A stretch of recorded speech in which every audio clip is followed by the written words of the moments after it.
En 1960, il y avait à la faculté d'Alger 557 étudiants musulmans pour 4548 étudiants européens. En 1972, les trois universités d'Alger, d'Oran et de Constantine accueillent 22 568 étudiants, dont 25% de jeunes filles.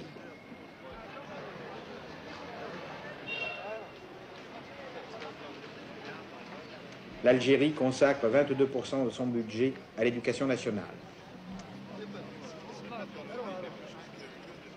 Vous êtes étudiant à l'université d'Alger, dans quelle discipline? En sciences éco. Et vous, mademoiselle? Merci. Mademoiselle? Anglais. Et vous? Sciences éco. Et vous? Donc il y a une majorité de spécialistes sciences économiques. Quelle est votre origine familiale, là, un petit peu à vous tous? Là, on va essayer de le faire, on va essayer de le dire dans l'ordre en partant de la gauche. Enfin, je suis issu d'une famille assez modeste. D'Alger? D'Alger, oui. Enfin, mon père, c'est un cuisinier.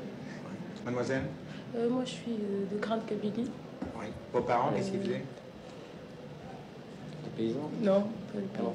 Qu'est-ce qu'ils faisaient? Disons qu'on est propriétaire. Oui. Mademoiselle? Oui, d'une famille moyenne. Mon père, il travaille dans l'administration, c'est un fonctionnaire. D'Alger? Non, je suis de l'Est. Oui. Moi, mes parents sont kabyles, mon père est comptable. Moi, mes parents sont d'origine kabyle. Moi, je suis de Blida. Mon père est infirmier à l'HPB. Et vous? Moi, je vis avec ma grand-mère, enfin, on est deux. Et votre Celle sœur? qui travaille, quoi. Vous êtes d'Alger? Oui, je suis d'Alger.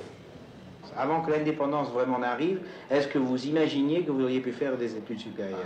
Moi, je pensais pas. Je pensais jamais continuer. De toute façon, Généralement, avant la période de 62, les études s'arrêtaient pour les Algériens au stade du CPE, c'est-à-dire certificat d'études primaires. Ou bien même Généralement. un peu plus loin, quand même. Un peu plus Jusqu'à la loin. fin Enfin, de... non, mais je crois que fin c'était du le cas secondaire. pour les Algériens issus des familles modestes, dont le revenu moyen était assez bas. Vous êtes, je crois, sous un nouveau régime qui est issu de la réforme. Alors qu'est-ce que c'est exactement que cette réforme?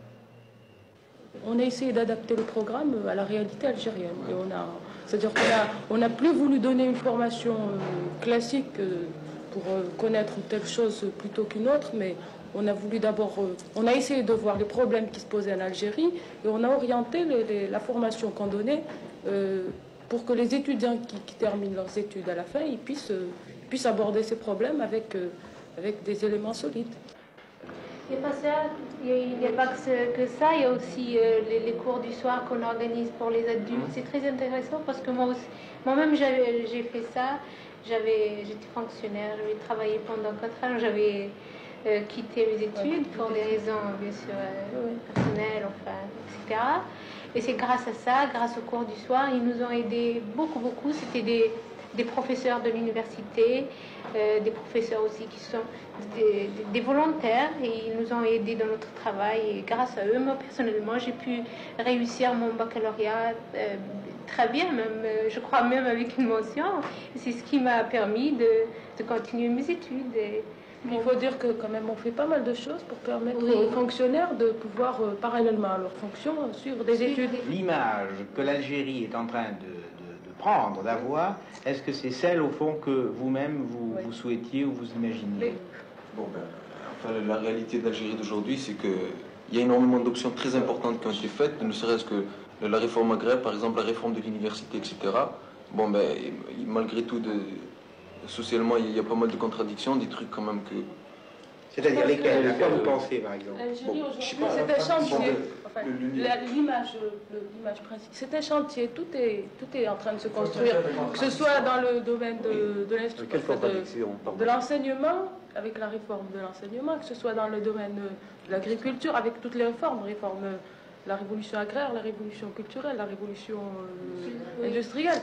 C'est un grand chantier où tout est en train de se construire, où on est en train de construire justement l'image que nous on se fait de l'Algérie. Vous parliez des contradictions, lesquelles? Bon, par exemple, la volonté de décentraliser la paralysie de la bureaucratie ici à Alger en particulier, bon, il y a une volonté très profonde de rendre plus efficace le système administratif, mais alors qu'en fait, ça s'est pas encore fait, quoi. il est normal quand même que on rencontre des problèmes, ça c'est évident, quoi. Enfin, C'est ce que je disais, moi, quand je vous disais que l'Algérie c'était un chantier, je disais tout est en train de se construire, et même la mentalité, on est en train de construire on est en train de, enfin, parce qu'avec la colonisation, l'Algérien a subi une dépersonnalisation. On est en train enfin, avec la révolution culturelle, justement, enfin, le fait que je suis en train de parler en français, et je peux dire même que je pense en français, c'est une preuve de la dépersonnalisation. Enfin, on a reçu toute l'éducation qu'on a reçue, toutes les idées qu'on a reçues, c'est des idées françaises, c'est une éducation française, ou du moins copiée à la française. Et maintenant, on essaye, enfin pour nous, je ne sais pas si on est récupérable, je pense, j'espère, mais pour les générations à venir, on essaye que ce soit des Algériens avec...